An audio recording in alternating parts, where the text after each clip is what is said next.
Hey guys, Jim here with Creative Play and Podcast Network, and here we are again in August. It is now hashtag RPGaDay again for its 8th year. God, it's been so long. Again, we're joining in with all the other tabletop gamers out there to get creative and use the prompts now for RPGaDay 2021 to inspire you guys to all write, vlog, blog, draw cool pictures. This year they're asking for whatever you do. So we are going to go ahead and start out with the next day. All right, guys, here we go. Hi, this is Kelly, aka Trixie from Ragnarok and Roll, assigned to Ragnarok Story, and Tilda Wimblewick from D&D Journey of the 5th Edition. First off, I would just like to say thank you to everyone for listening to our varied adventures, as well as for rating us on iTunes and RPGpodcast.com. If you haven't rated us yet, we would greatly appreciate it if you could. And if you're looking for more ways to support our efforts, we are now on Patreon, a great site where you can help us continue making more podcasts, as well as some special surprises for our patrons. If you can, please look us up at www.patreon.com/cppn. Every little bit helps. And again, thank you for listening. Hey guys, Jim here with Kelly! for hashtag RPGaDay 2021 August the 17th. The word is trap, and It's a trap! It's a trap. It's a trap! And its adjacent words are crime, nemesis, and found, because they found the trap was a crime committed by your nemesis. See how quickly I got all 4 words into one line? But bam! Yeah, that's actually kind of impressive. So, trap is the word of the day, or are you going to roll that magical D8 of yours? No, I'm going to go with trap. Because it's classic. Well, no, and also it brought to mind one of my absolute favorite traps that I ever laid in game. Ooh, what trap would that be? Well, it was one of the Scion games, and I specifically chose a character who was a lot more, intellectual, or, had different layers. I wanted to do something, try my hand at something different, be more subtle than Murder Hobo. And so I created Trixie Lockhart, the Scion of Loki. And one of my absolute favorite thing is I was supposed to go into this hotel in Ocean City, New Jersey, and I was supposed to secure an item from one of their vaults. And so I did. I went in, and not only did I secure the item, I broke in, but I also got those little pixie guys, the sprites, who were friggin' awesome, and I loved them to death. But when I had just finished and I was leaving, these Fenrir guys showed up, and they were also trying to get the item, so to speak. And they were given the poor reception clerk at the hotel desk a terrible time, just terrible. So I basically used some misdirection and came to her aid and basically pretended to be one of the managers at the hotel. She was so upset because these guys were so mean and aggressive that she didn't mind me stepping in, and I went ahead and used the system to, they were looking for also a specific person. I'm like, so I pretended, oh no, I'm sorry that they are currently unavailable. They have left. However, they did leave a message for you. Yes, it appears that the instructions are that you're to go to, it was X Beach on the boardwalk. And when you arrive, you're supposed to say, "It's my beach," to a certain gentleman. And the reason why this was a fun trap was because knew very well that was actually an earth giant who basically had his own little spot on Muscle Beach, and we accidentally happened upon him an earlier part of the adventure, and well, we almost killed him. But he attacked us. He thought we were, he knew we were scions, and he thought that we were, there to cause trouble when we weren't. So we stopped it. We was like, we actually, we even healed him, as best we could. He's got a permanent limp. Heck, I brought him souvenirs. But basically, anybody who thinks that they're going to take their beach from him is like, it's my beach, because he always says that, and he will defend that part of the beach to the end of his life. So I basically sent these guys into a trap, because when they show up and say it's their beach, he's going to go off on them. And as a matter of fact, we all kind of like, I let everybody know, hey, come on, let's go down and watch. And we watched him just rip these guys apart. So, yeah, that was one of my favorite traps that I had ever laid. That is a good one. Because yes, it was a well-laid trap, because you knew what was going on at the beach, and you just totally ran with it, which was awesome. Which is Yeah, cool and when a player gets to use an NPC or a monster as a trap because they know it's there, which is just a cool thing to do. yeah, and it's certainly out of my normal the normal paths that I would take. So I was like, yeah, hey, I actually did. I thought outside the box. I wasn't just a murder hobo. I had somebody else be the murder hobo. You totally And set I yourself up completed to be the good guy. exactly. So, and then in a different part of the adventure, yeah, when we came back from Iceland, I brought him a t-shirt. I did. Because you went to Reykjavik and all you got was this Yes. t-shirt. Reykjavik, and yeah, and so I brought him home. I brought him home a t-shirt. I forget what it said. Oh my god, it was something about a mountain or something, and I thought of him at the time. So yeah, that was one of the subsequent stories. But yeah, I actually brought him a t-shirt. He loved it. Mm-hmm. See, I will throw out two of my favorite traps in D&D because they're classic traps. So the first one is going to be the Glyph of Warding, because it's the best trap ever if you have a magic user in your dungeon. Because it lets you put another spell in the glyph and stipulate race, alignment, class, whatever detail you want to put on that trap of who can trigger it and who can't trigger it. So it is nice that the big bad evil wants to put it in there and make sure that no orc can set this off, but humans and elves will. Yeah, you can protect your allies and hurt your enemies. Mm-hmm. And the really nice thing is that it doesn't just have to be the exploding glyph, which is the most common, which does ridiculous amounts of damage, but it can actually set off other spells like I've used in the past to summon steam mephits. Yeah, I remember those guys. Casting Summon Elemental to summon 4 little tiny elementals.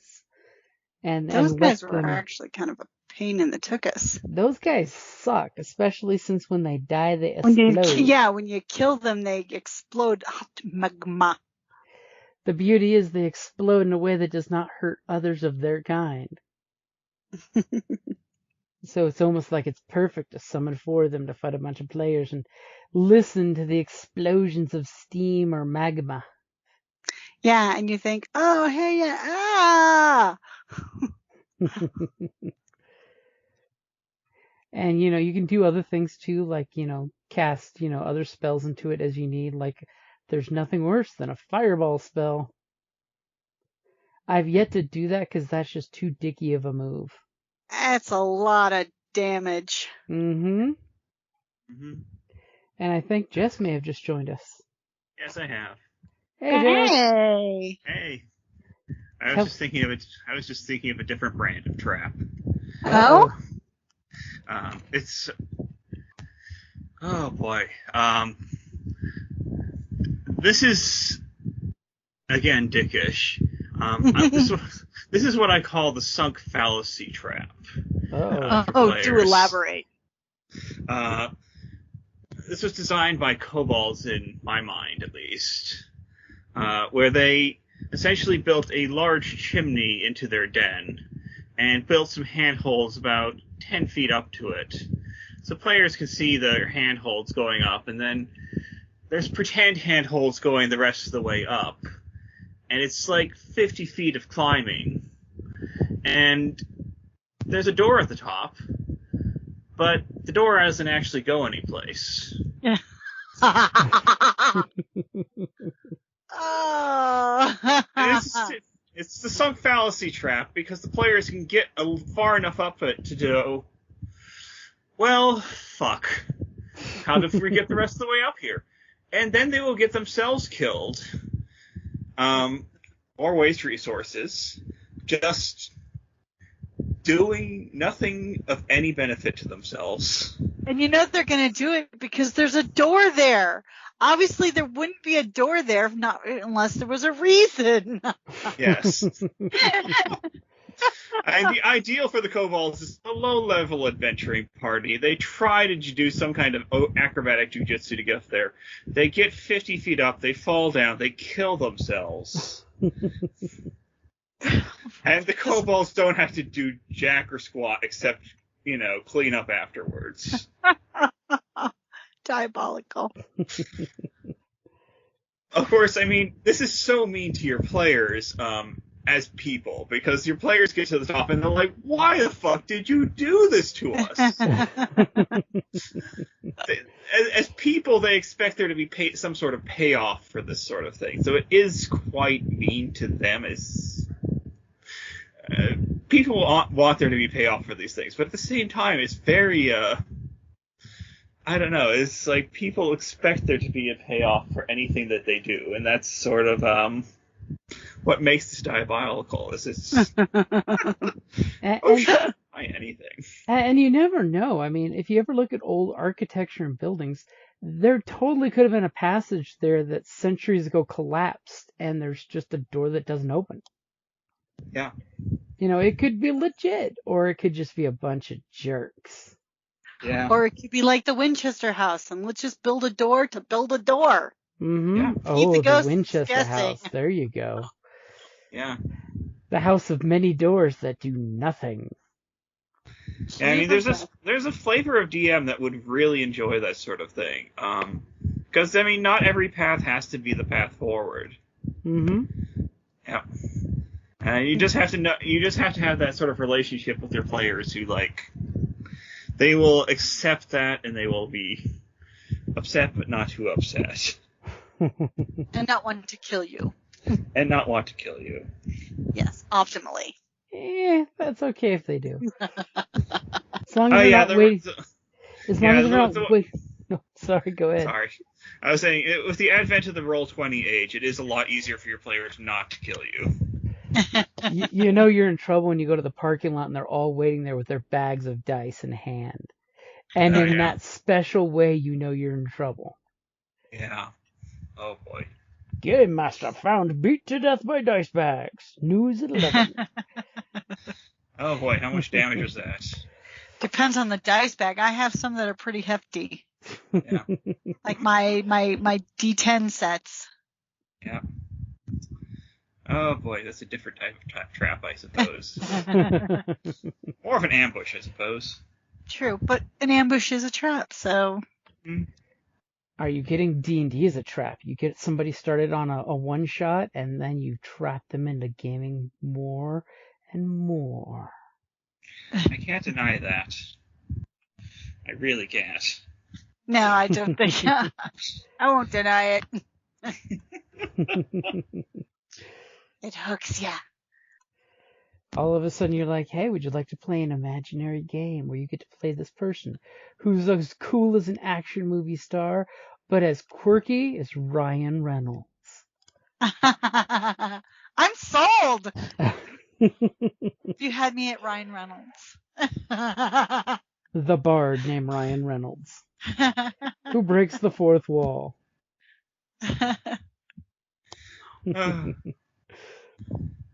And of Choose their course, character.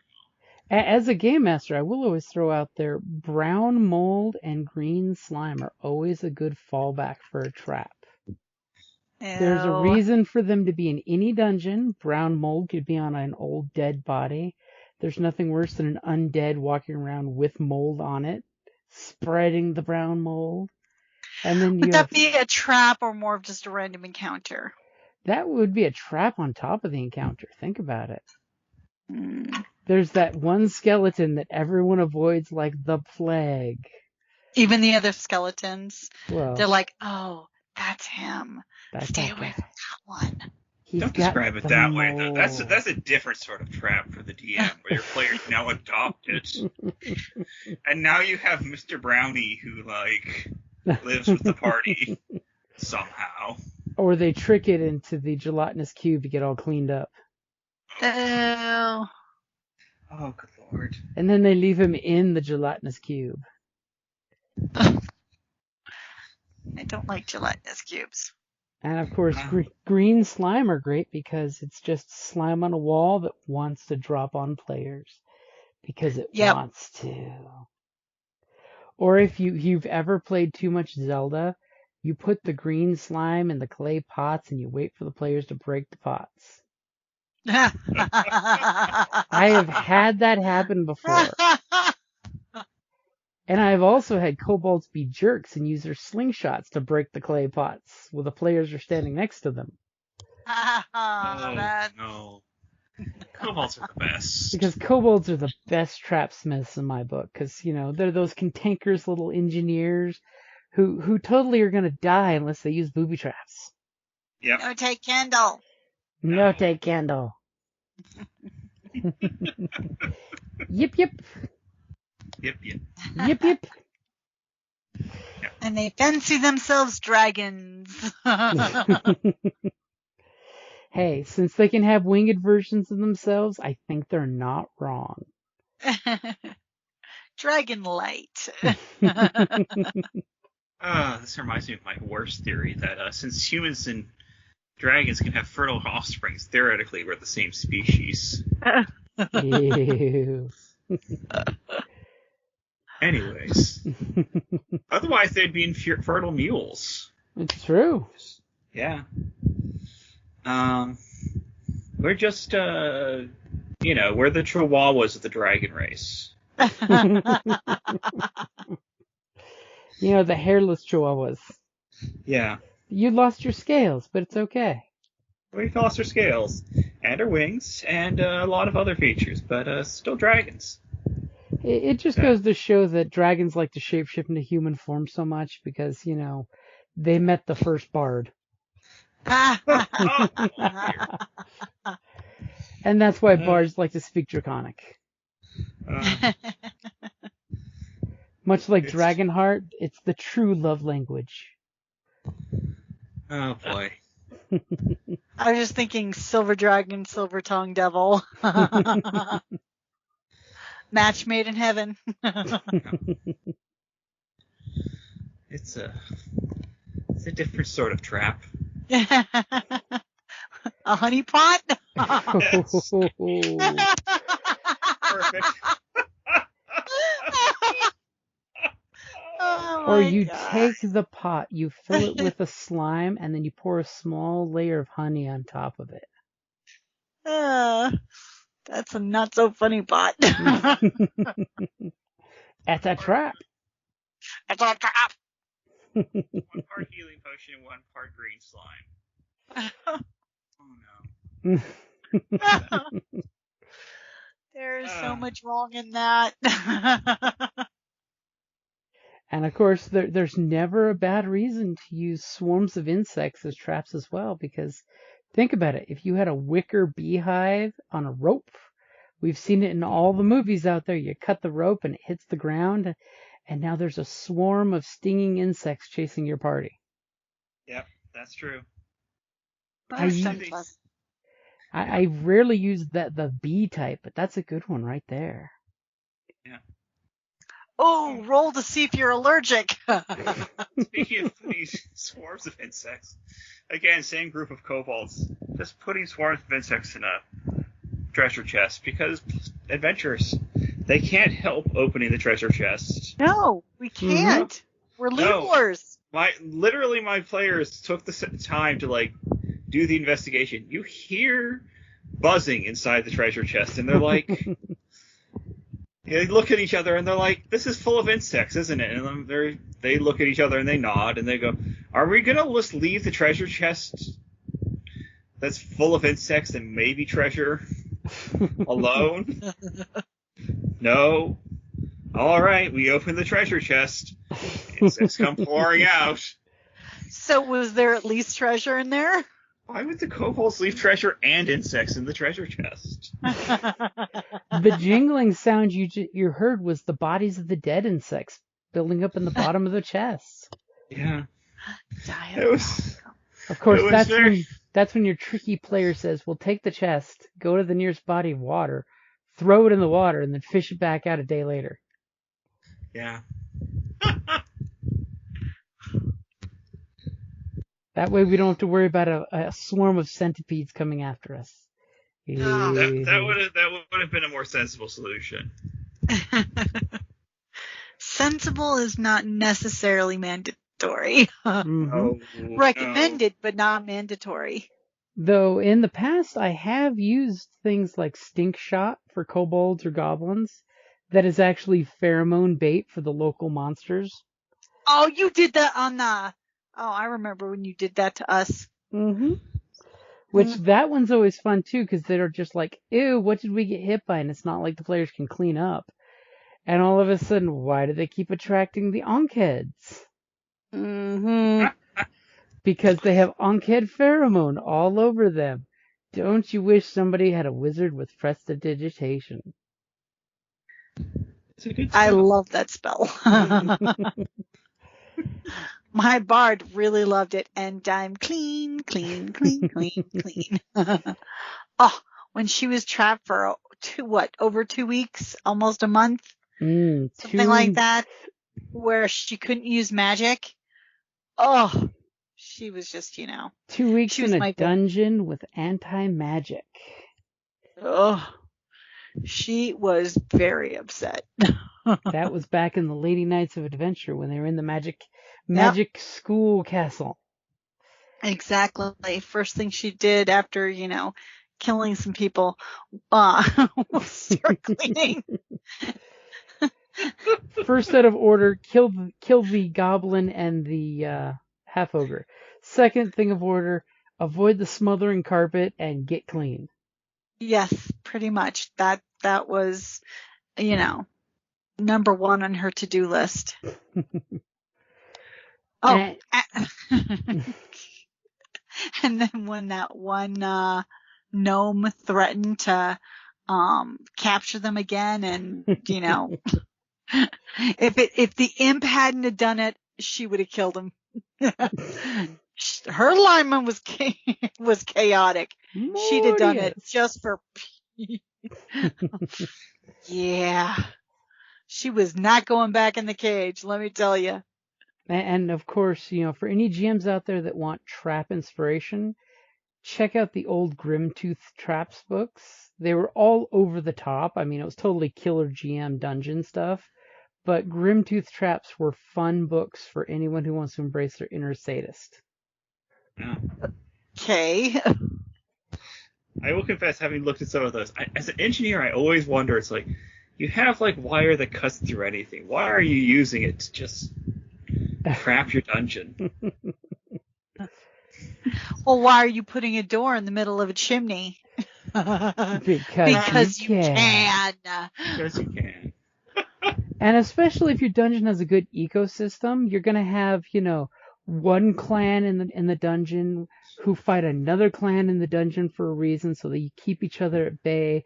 Then you're going to have, a cave fisher that sneaks into the dungeon and starts eating everybody, player and monster alike. Yeah. You know, so traps are more than just I set it and forget it. Most traps can be reset. There's nothing cooler than somebody who puts contact poison on doorknobs. Oh, I mean, just saying, a little contact poison on the doorknob, it's for more than just Macaulay Culkin putting an electrified doorknob.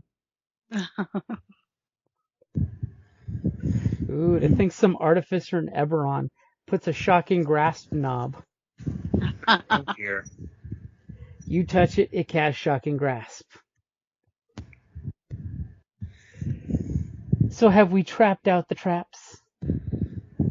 I think we have I think we have. sufficiently settled it.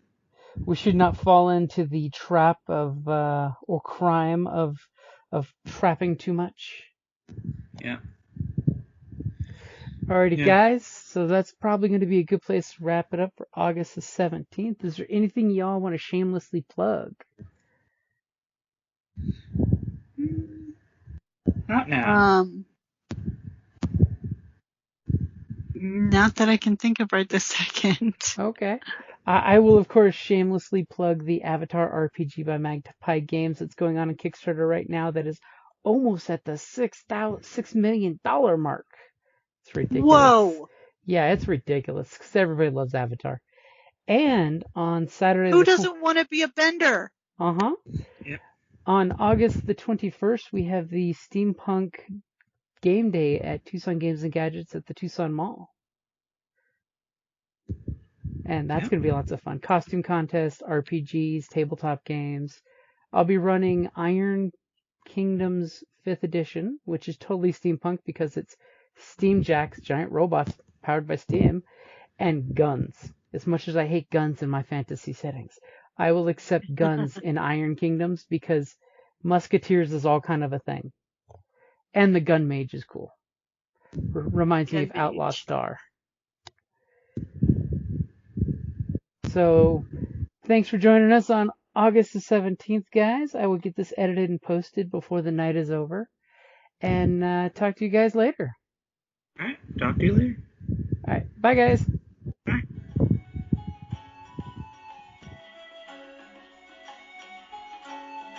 Thank you for listening to the Creative Play and Podcast Network. And feel free to enjoy our other shows, such as D&D Journey of the 5th Edition and Scion Ragnarok and Roll, a Scion hero to Ragnarok story. Thank you for listening.